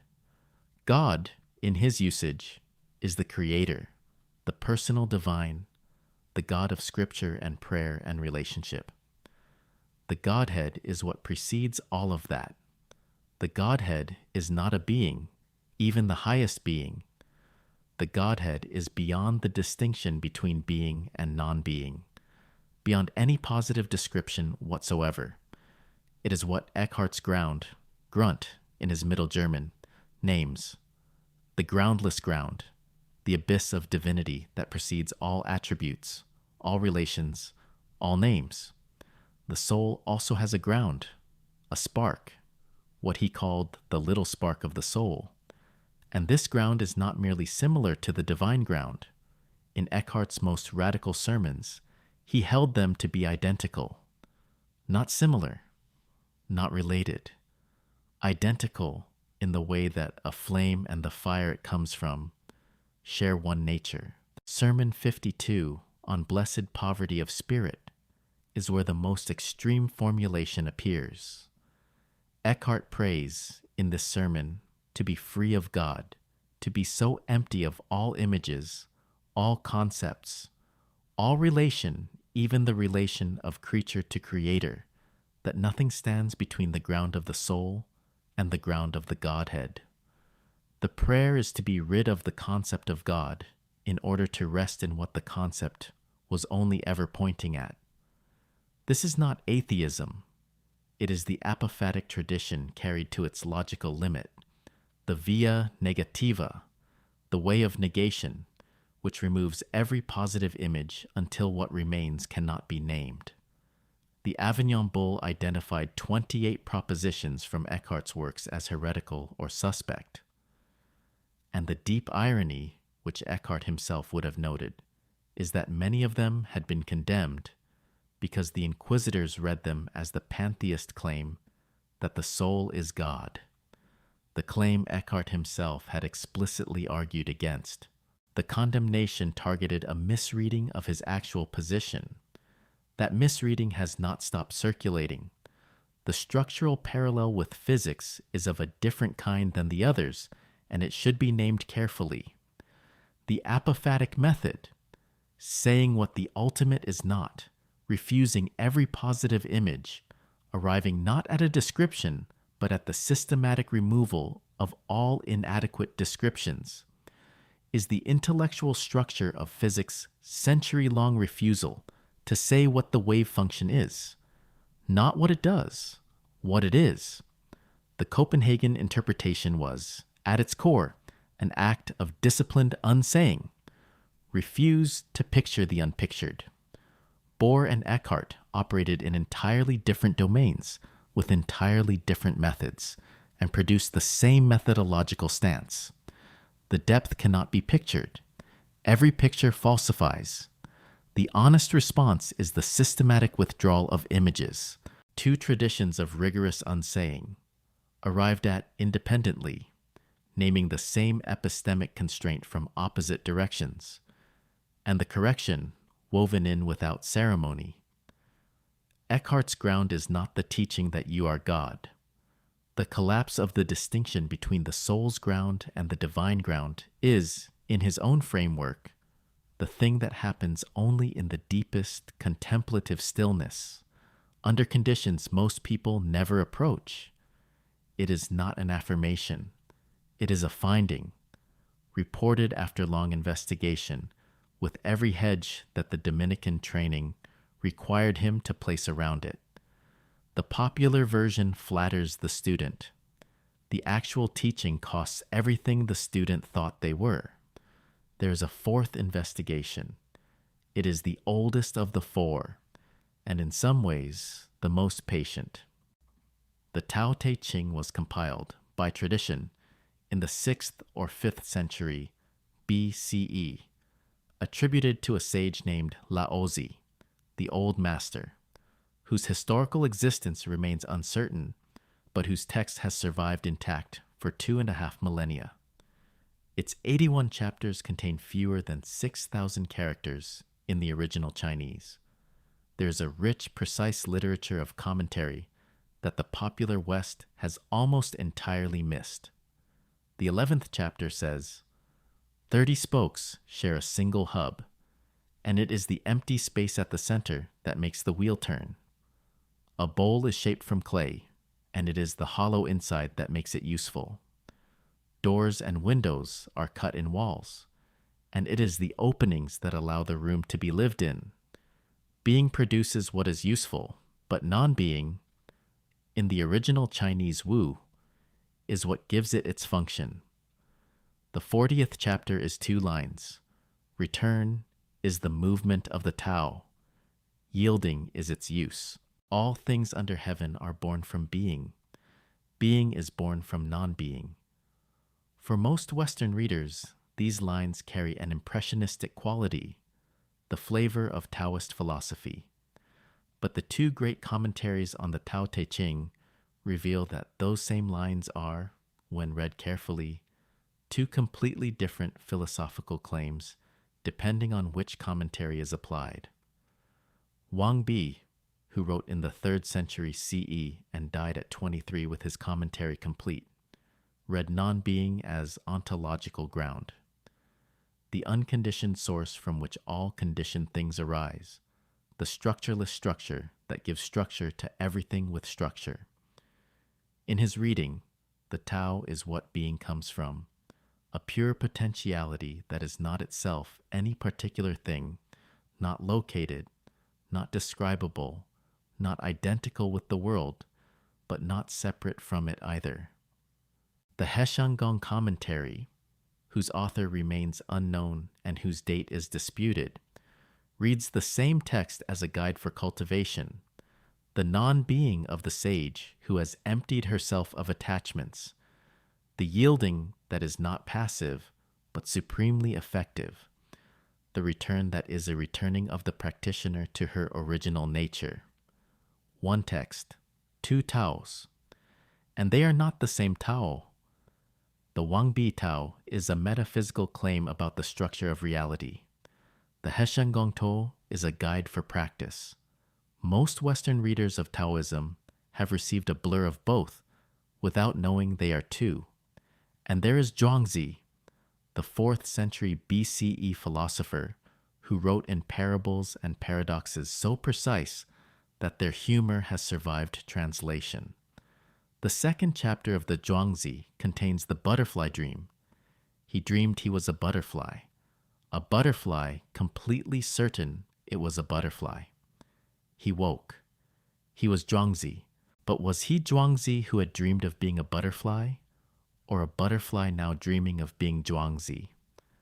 There must be a transition between the two, but the name for that transition is one of the obscurities. The observer problem, whose observation is real, which state is the waking one, stated as a question about the relationship between dreaming and waking 2.5 millennia before Wigner proposed his friend in a box. This is not prediction. It is not prophecy. It is the same structural question, asked at the same depth by a mind that had different instruments but the same target. The structural parallel with quantum field theory is to the generative void, a vacuum that is the condition of all arising, that is not itself a thing among things, that is the ground on which all things stand without being any of them. The Wangbi reading of the Tao has exactly this structure. Being arises from non-being. The universe is not built on nothing, but on something that cannot be described as either something or nothing. The languages are different. The physics is different. The architecture is the same. And here there is one more map to read, the one that requires a hall of mirrors to demonstrate. Fazang, a 7th century Chinese Buddhist master, was asked by Empress Wu Zetian to explain the Huayan teaching of mutual interpenetration.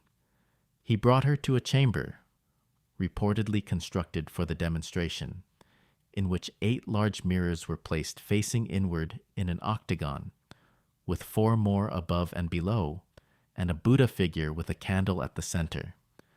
Every mirror reflected every other mirror. Every mirror contained, within its surface, every other mirror, each of which contained it in return. The infinite regress of reflections was not an illusion or a trick. It was the demonstration. Each point in the chamber contained the whole chamber. The whole chamber was present in each point. Fazang called this the doctrine of mutual containment, drawn from the Flower Garland Sutra. Indra's net in the text's image, a net of infinite extent, with a jewel at every node, each jewel reflecting every other, each containing the whole in its surface. The popular account of Indra's net stops at the image of connection. Everything is connected. The jewels reflect each other. All is one. This is the flattening that loses what matters. The Huayan claim is not that things are connected. The Huayan claim is that things mutually contain each other, that each phenomenon co-defines every other, that the identity of each element depends on the identity of all the others in a way that makes independent identity, strictly speaking, impossible. The part holds the whole that holds it. The independence of any element is surface. The mutual containment is the depth. The structural parallel with Bell's theorem and entanglement requires the firewall to be stated at full strength. Quantum entanglement is a statistical correlation between measurement outcomes on distant particles. It does not mean the particles contain each other. It means that measurement results on separated systems are correlated in ways that exceed any locally real explanation. Indra's net is an ontological claim about the mutual constitution of identity. These are not the same claim. They are not even the same kind of claim. One is a result in quantum information theory. The other is a metaphysical thesis about the structure of existence. But both describe a world in which the separateness of things is the surface and the inseparability is the depth. And one of those descriptions was verified in a Nobel Prize-winning series of experiments. The structure recurs. The methods and the claims do not. Now, there is something to be said about the pattern that all of this creates. And it must be said precisely because a comfortable version exists and the comfortable version is wrong. It is often said, in books, in workshops, in the corners of the internet where these subjects meet, that ancient wisdom predicted quantum physics, that the sages knew what the scientists would eventually discover, that the mystical traditions saw ahead to where modern science is now arriving, and that the conclusion is, you create your reality. The traditions and the physics are finally speaking with one voice. The science is catching up. This is wrong, and it is wrong in a way that matters, because it inverts what is actually happening. The sages had no Bell inequalities. They ran no loophole-free experiments. They produced no falsifiable predictions about the behavior of polarization-entangled photons. The physicists have no rig-P. They have not verified the pointing out instruction in a double-blind study. They have not measured the alaya vijnana, or the Godhead, or the Tao. The traditions were not doing slow physics. The physics is not doing fast enlightenment. There is no sequence of arrival. There is no catching up. The two investigations are parallel, conducted by different instruments, in different centuries, aimed at different aspects of a depth that neither has fully mapped.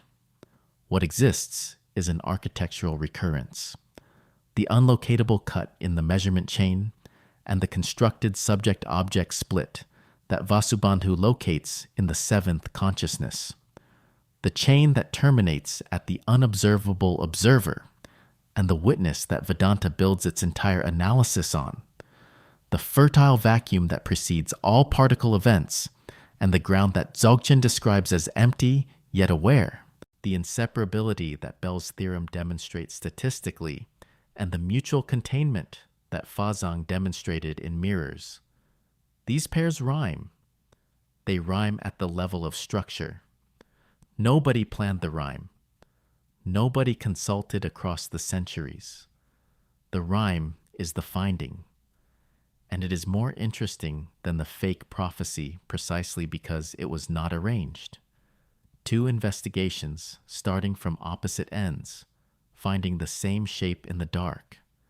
And then the manifestation corollary, the claim that most needs to be set down.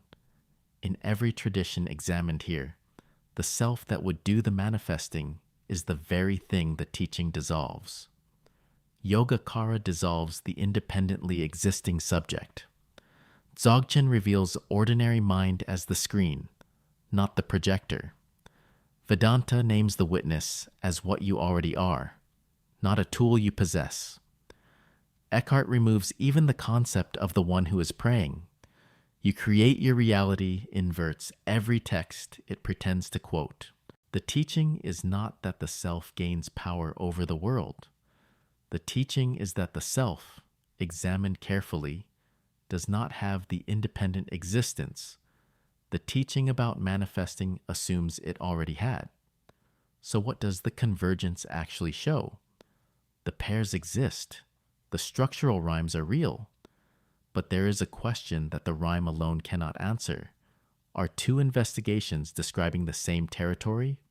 Or are two human minds, shaped by the same cognitive architecture, producing the same shapes regardless of what they are aimed at? The parallel may be a window onto a shared depth, or it may be a mirror, showing us the structure of the instrument rather than the thing the instrument is aimed at. Both possibilities are live. The evidence does not close between them. The movable cut and the constructed split. The chain's terminus and the witness. The generative vacuum and the fertile ground. The measured inseparability and the mutual containment of the net. Each pair held open. Each distinction preserved. The terrain the pairs describe, if it is a terrain, is waiting for an accounting that neither physics nor the contemplative traditions has yet completed. That accounting is next. So what does all of this mean? Not for the calculations. Those are settled. Not for the experiments. Those are done. But for the question underneath all of it, the question that was there before the first experiment and has not been answered by any of them. What is the observer? What is experience? What is the relationship between the one who measures and the thing being measured? What is this? A century of physics and 3,000 years of contemplative investigation have arrived by completely different routes at the same address. The address has no street number. It does not appear on any map that physics has drawn or that any tradition has published. It is the point where the instruments run out. And what remains is the question, alive, exact, and entirely open. Not a question waiting for the right data, a question at the foundation. A question whose opening is itself the finding. What follows is not a synthesis. There is no synthesis available. What follows is honest ground. What is established. What the evidence merely suggests. What remains genuinely unknown. And then, after all of that, a brief acknowledgement of something that has been true since the beginning of this night. Present in every room where anyone is listening, which has not yet been named directly. What is established? The word is not used lightly. Quantum mechanics is the most accurate theory in the history of science. Its predictions match experimental results to 11 decimal places across a century of increasingly precise tests. It has never once been wrong. This is not a claim about what the theory means. That question remains open. It is a claim about what the theory does. Describe the behavior of matter and light at the fundamental level, with a precision that no other theory in any field has approached. That record stands. Non-locality is no longer an interpretation. It is a measured property of the world. The loophole-free Bell tests of 2015, conducted simultaneously in Delft, Vienna, and Boulder, and the Nobel Prize awarded in 2022 for that work, put the matter beyond reasonable dispute. The world is not locally real. Particles that have interacted retain correlations that cannot be explained by any theory in which they carry pre-existing definite properties and in which no influence travels faster than light. One of those conditions must fail. The experiments do not tell us which. They tell us that the comfortable picture, definite, local, independent, is wrong.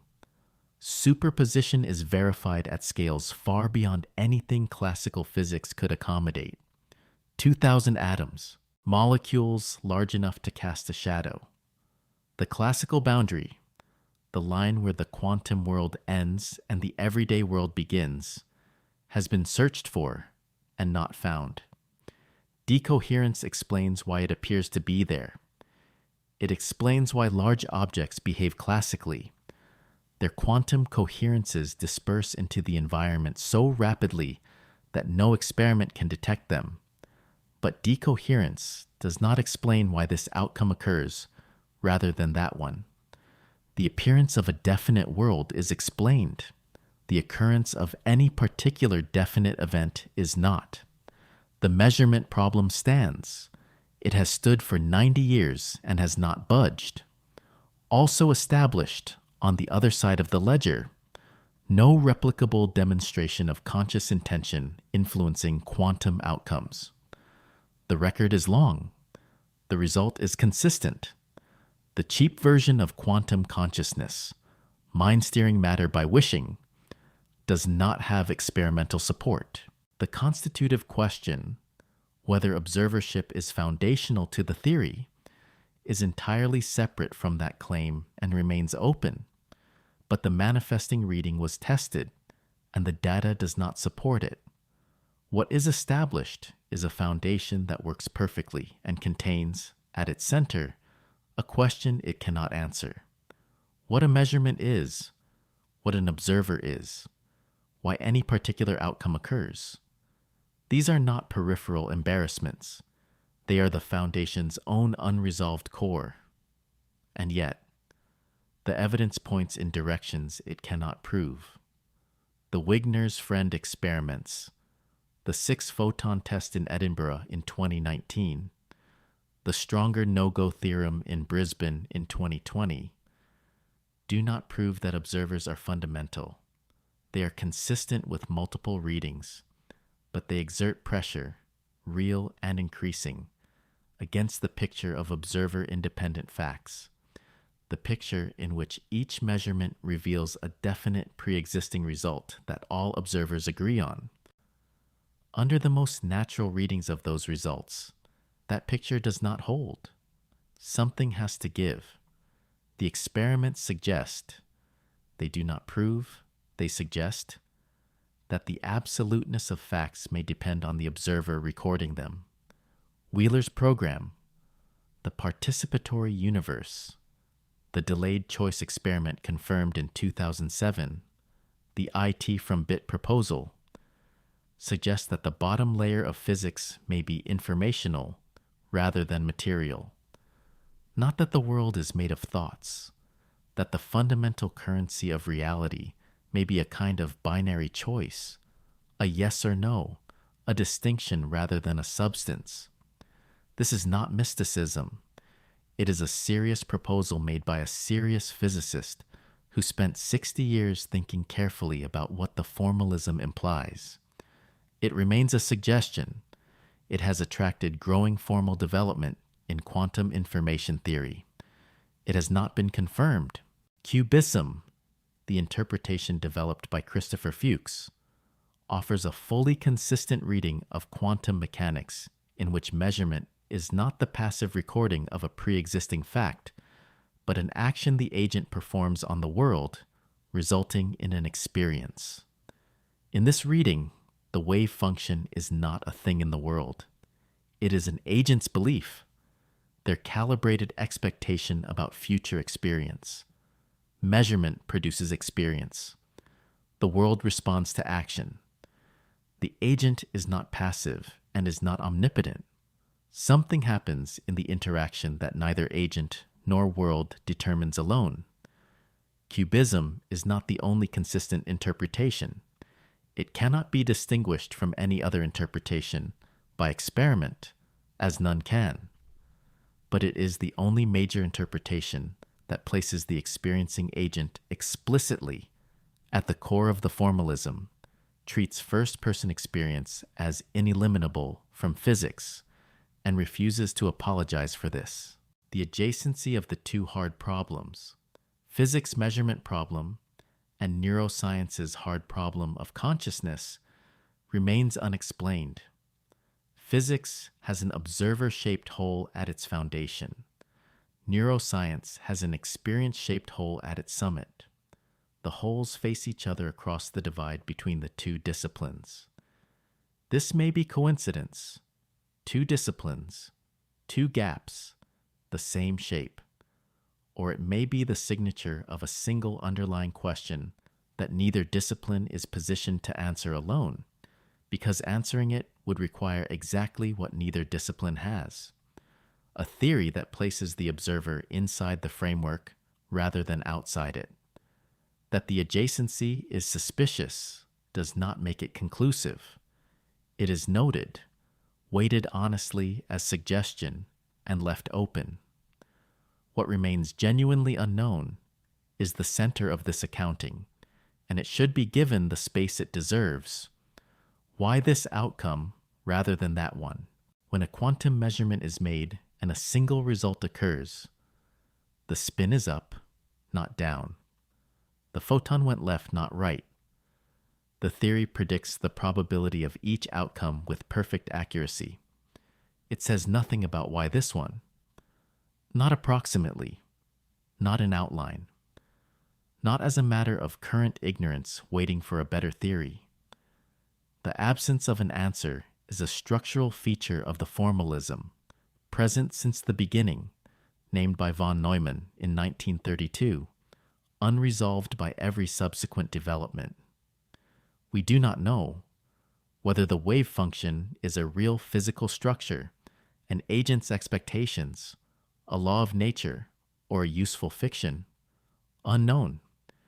The interpretations that have been proposed: many worlds, pilot wave, GRW, spontaneous collapse, cubism, relational quantum mechanics, all reproduce every confirmed prediction.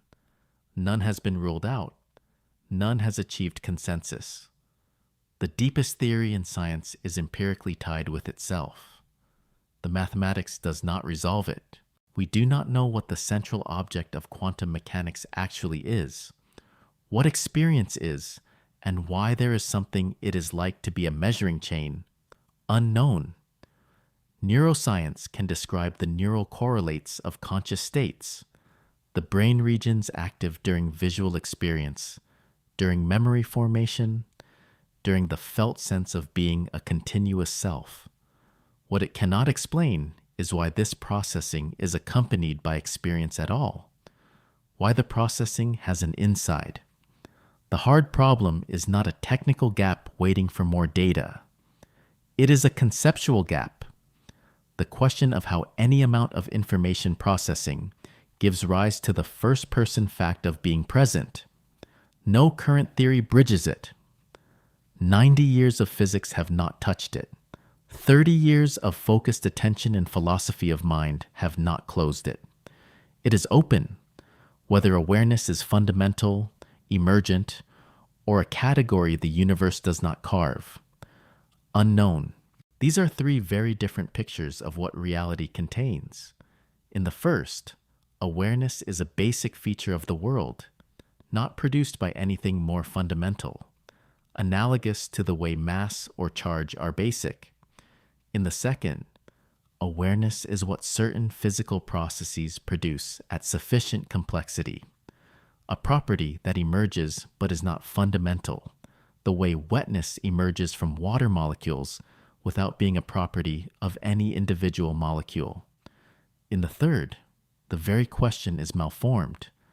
Awareness is a pattern of information that the universe instantiates without it belonging to any metaphysical category. These three pictures are not empirically distinguishable by any current method. We do not know which is correct. We do not know.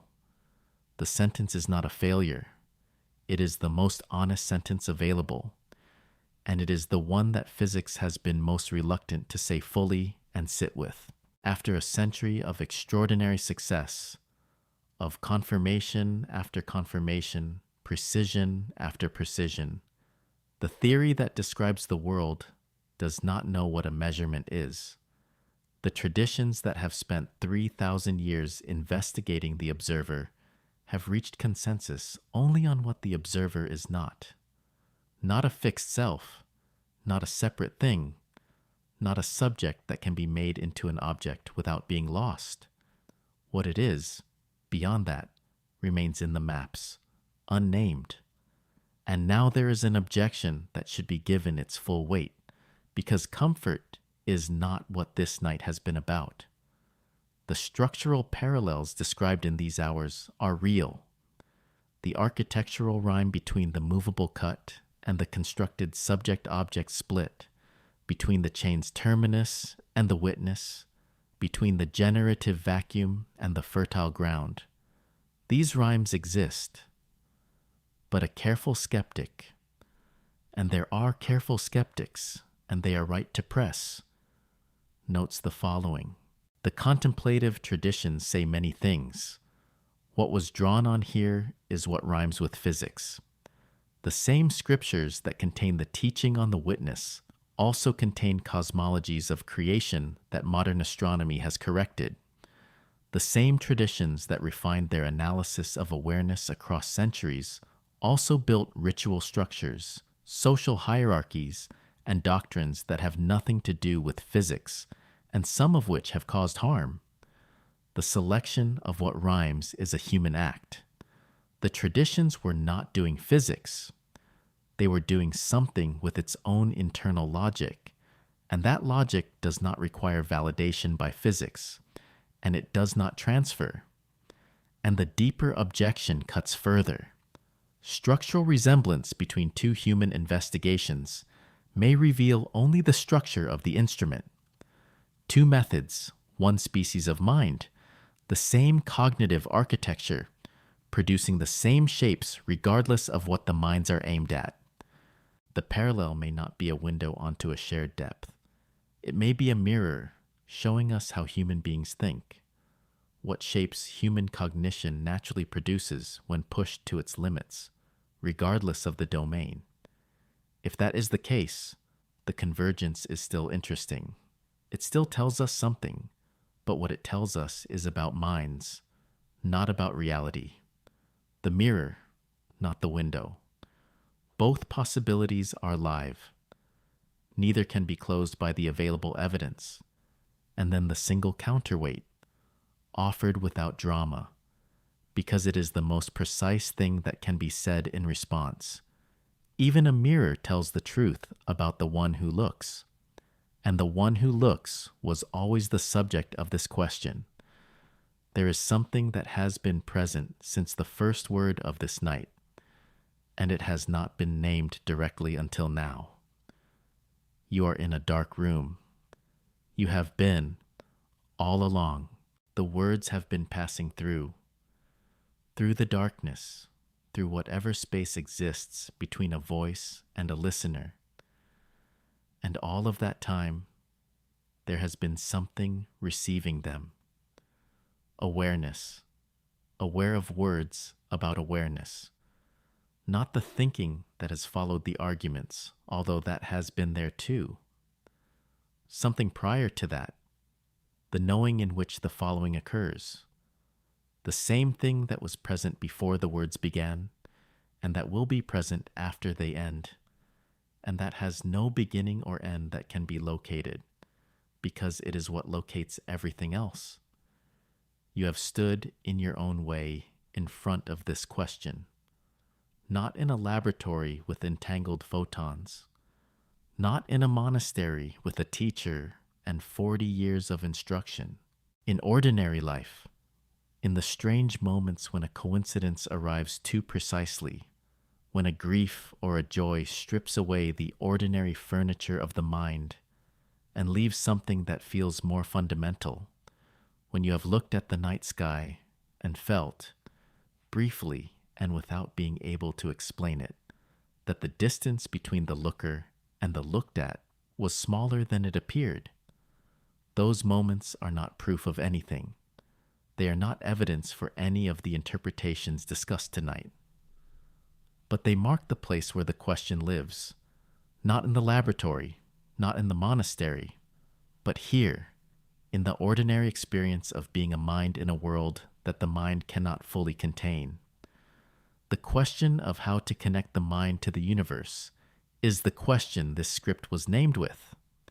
Every tradition crossed tonight refuses the premise, not because the connection is impossible, because the separation the question assumes has never been measured. The distance between awareness and what it is aware of, the gap between the observer and the observed, is exactly what the traditions have examined from the inside for 3,000 years, and what physics has circled from the outside for a century. Neither investigation has found the boundary. The traditions claim it cannot be found because it was never there. Physics cannot confirm this.